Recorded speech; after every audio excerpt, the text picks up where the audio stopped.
nin boqor ah ayaa wuxuu lahaa nin la taliye ah la taliyuhu waa mu'mine ogow waa nin qadarka aaminsan maalin baa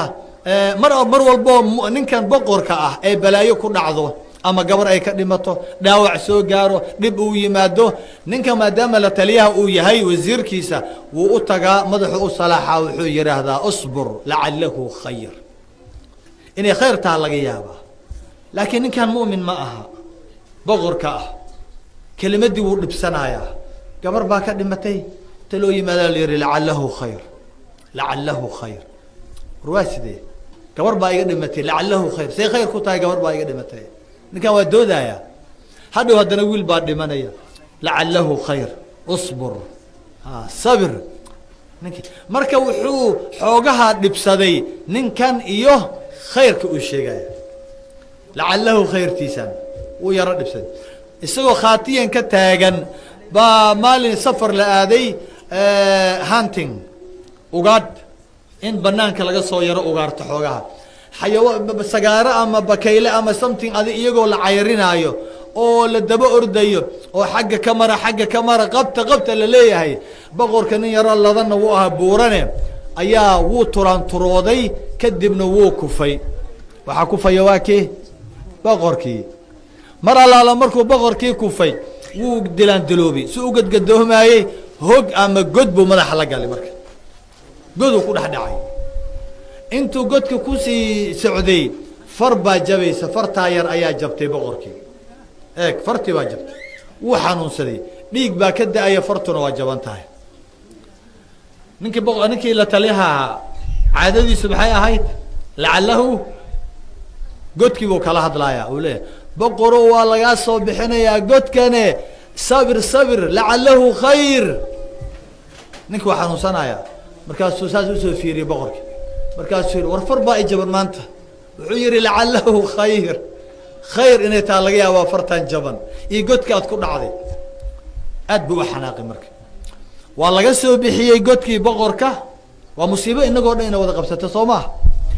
markii banaanka la keenay dhakhtar baa loola soo orday waxaaba ugu darnayd markii dhakhtarkii yidhi fartan waa la goynayaa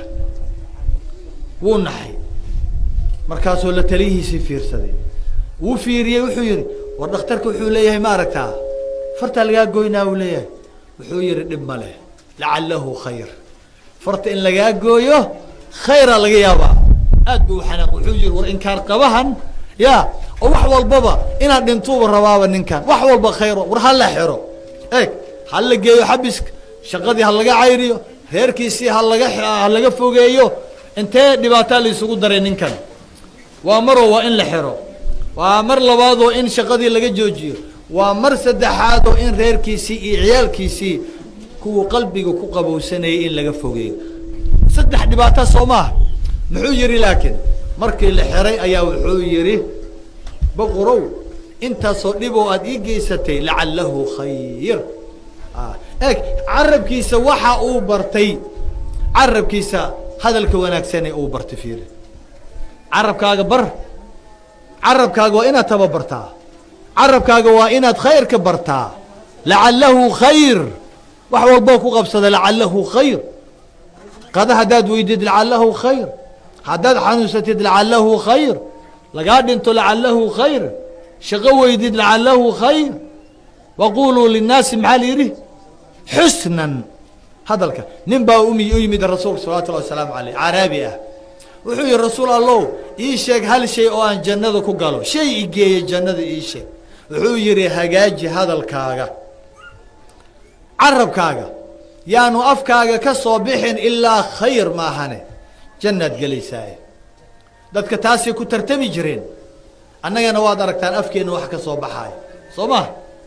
khayrku waa yar yahay khayrku waa yar yahay marka ninkii wuxuu yidhi la'allahu khayr boqorow war orduu yidhi khayr ha kuu noqoto xabiskee ord ninkii waa la xiray boqorkii gacantii baa la gooyey gacantii marka la gooyey kadib maxaa dhacay waa u raysatay gacantii markay raysatay dee nina caadadii kama tago wuxuu doonay inuu ugaadhii ku noqdo haddana laakiin maanta lama jiro wasiirkii xakiimka ahaa mu'minka ahaa lama socdo askar kalaa la socotay kuwa aan khayr lahayn kadibna waa la baxay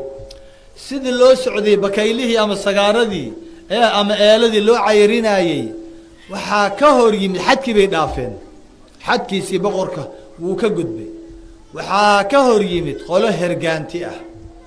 yacni waa cid ka leh oo ciidamo ah oo boqor kale leh oo ilaah ay caabudaan u raadinayo qurbaan yacni qoladaas waxay caabudaa asnaan bay caabudaan sanamka marka sanad walba waxaa loo gowracaa qof insaan ah qof insaana la xirxirayaa kadibna waa la seexinayaa ninkii waa la gowracayaa dhiiggiisiyaa la marmarinayaa markaasuu ilaaha sanamka ah khayrkiisii soo daadinayaa haddii roob ay rabaan sanamkaa keenaaya webiga hadduu guro waa keenayaa roobkii guurkii farxaddii waxay gaaladu aaminsan yihiin wax ka jirana male laakiin ilaahay baa ku cadaabaya qolo marka ilaahoodii sanadkii baa la gaaray u raadinaya qurbaan oo ordaya ayaa waxay arkeen dee ninkanoo boqor ahoo iska cayilan oo buuran ya oo ay dadkoo yarna la socdaan geesiyaa laga galay askartii waaba carareenba bigtii horeba way carareen keligiibaa ma ordi kara ninkan marka waa la qabtay boqorkii waa la xirxiray garbaha la saartay sida sagaaradii ilaahay baa loo geeyey waa la hoos seexiyey ninka waa yaaban yahay wuu arkaa in mindiyihii iyo seefihii agtiisa lagu afaynayo jararaf jararaf maalihii in la gowracaa la rabaa nolol waa u dhammaatay ninkii marka khalaas wuu isdhiibay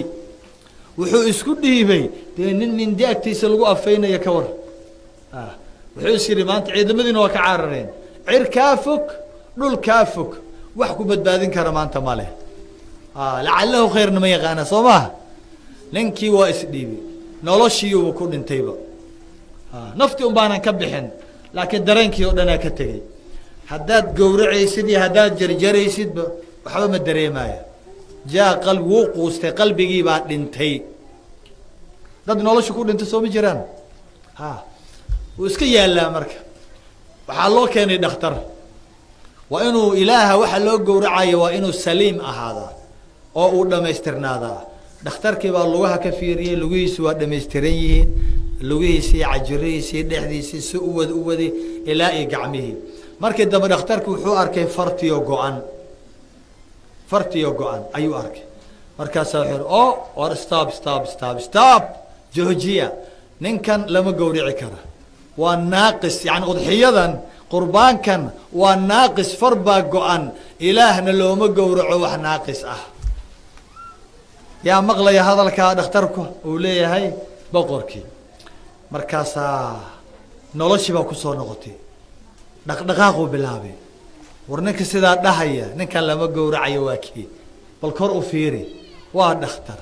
ninkii baa dhaqdhaqaaq bilaabay waxaa la yidhi ninka hala furo dhulkiisiina ha ku noqdo ninkii waa ilaahay baan kugu dhaariyey ninka marka xarkihii laga furay waxa ugu horeeya waa su-aalay ogaada waxa ugu horeeya oo qalbigiisa kusoo dhacaya waa maxay lacalahu hadalkii ninkii wasiirka ahaa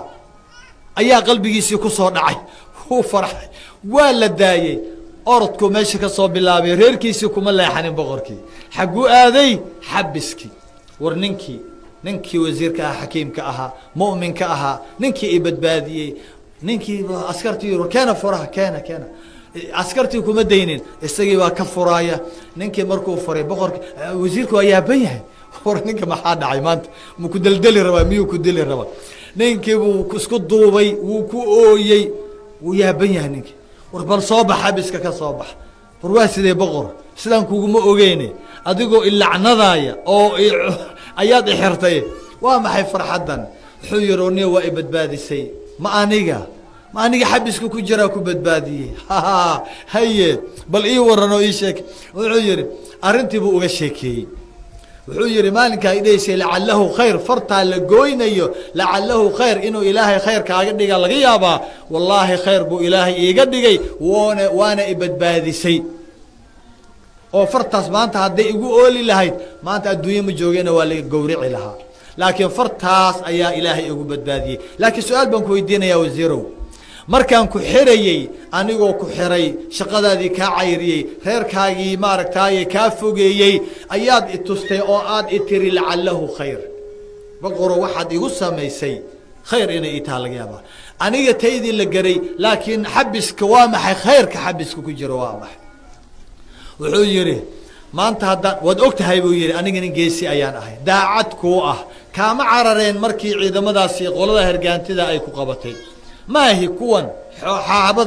xaabadan fulayaalka ah ee kaa cararay maahi naftaan ku duldhigi lahaa ani adiga waa nala wada qaban lahaa adiga fartaasaa ku badbaadi lahayd laakiin anigu nin dhammaystiran ayaan ahay anaa la igowrici lahaa marka inaad iska kay reebtid oo aad weliba xabis guriga haddaan joogi lahaa kaama hareena waa kusoo dabageli lahaa aad xabis intaa igelisid bir igu xirtid ya oo aanan soo bixi karin khayr bay ii ahaydoo adiguna waa i badbaadisay may fahamteen nin walba qadarkii u aaminay soo ma arkid marka lacalahu khayr shar waxaad umalaynaysid baa ilaahay khayr kaaga dhigi karaa marka ha quusanin addoontii allay ha culayskan ha ka quusan yaanu quusku gelin culays